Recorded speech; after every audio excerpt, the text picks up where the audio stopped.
तो 144 वर्ष में यह कुंभ हो रहा है, इसलिए इसको महाकुंभ कहते हैं। गंगा यमुना में स्नान करने पर पुण्य की प्राप्ति होती है। क्रिश्चियन, कम्युनिस्ट, मुस्लिम पंथ के व्यक्ति हैं, उनके हृदय में भी सनातन सिद्धांत के प्रति आस्था होना स्वाभाविक है। अगर शंकराचार्य अपने दायित्व का निर्वाह करें, मठ मंदिर के व्यक्ति शंकराचार्य से परामर्श लें, मार्गदर्शन लें, तो अतिरिक्त कोई बोर्ड की आवश्यकता नहीं। धर्म खतरे में नहीं होता, धर्म को न मानने वाले खतरे में होते हैं। जो शंकराचार्य नहीं है वो भी शंकराचार्य के बोर्ड लगाए हुए हैं, जगत गुरु जो नहीं है वो भी लगाए हुए हैं। हमारे साथ जगत गुरु श्री निश्चलानंद महाराज जी हैं।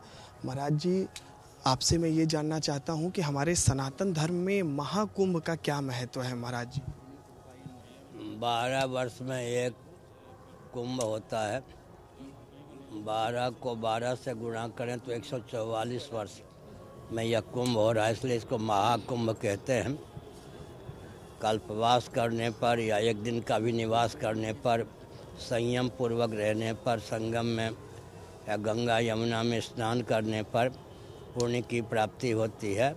भगवान प्रमुदित होते हैं, लौकिक पारलौकिक उत्कर्ष का मार्ग प्रशस्त होता है, परमात्मा की अभिव्यक्ति का मार्ग प्रशस्त होता है।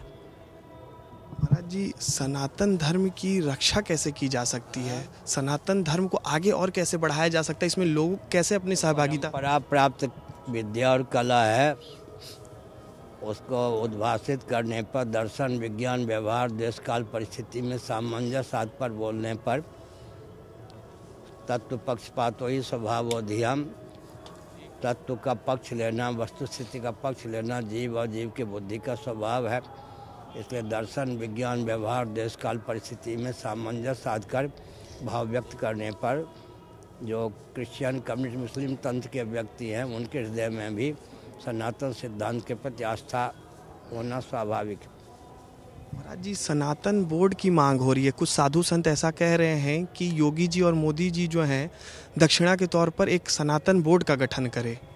इस पर क्या राय रखते हैं? कि 4 शंकराचार्य प्रामाणिक होते हैं, उनकी वाणी और लेखनी में लोभ, भय, कोरी, भावुकता, विवेक ना हो, तो पहले से सनातन बोर्ड है। 4 शंकराचार्य 1/4 या 1/4 विश्व के अधिपति होते हैं, मठ मंदिर उनके अधीन होते हैं। अगर शंकराचार्य अपने दायित्व का निर्वाह करें, मठ मंदिर के व्यक्ति शंकराचार्य से परामर्श लें, मार्गदर्शन लें, तो अतिरिक्त कोई बोर्ड की आवश्यकता नहीं। हिंदुओं को जोड़ने के लिए और उनको एक साथ लाने के लिए कई यात्राएं भी निकाली जा रही है महाराज जी।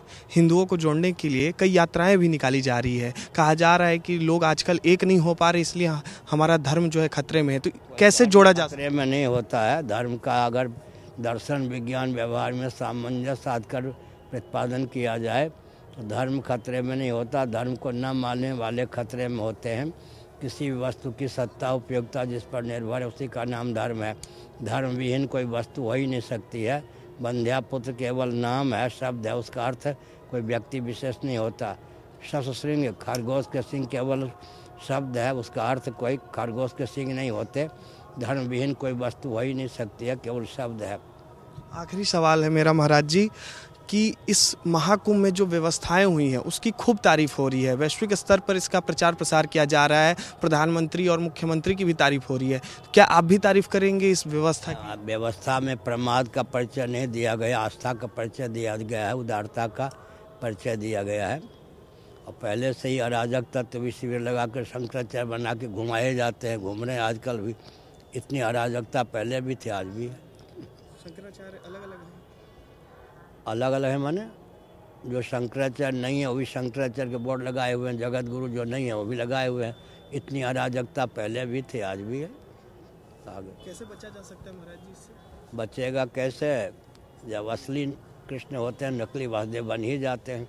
असली कृष्ण के द्वारा नकली वासुदेव का संहार हो ही जाता है।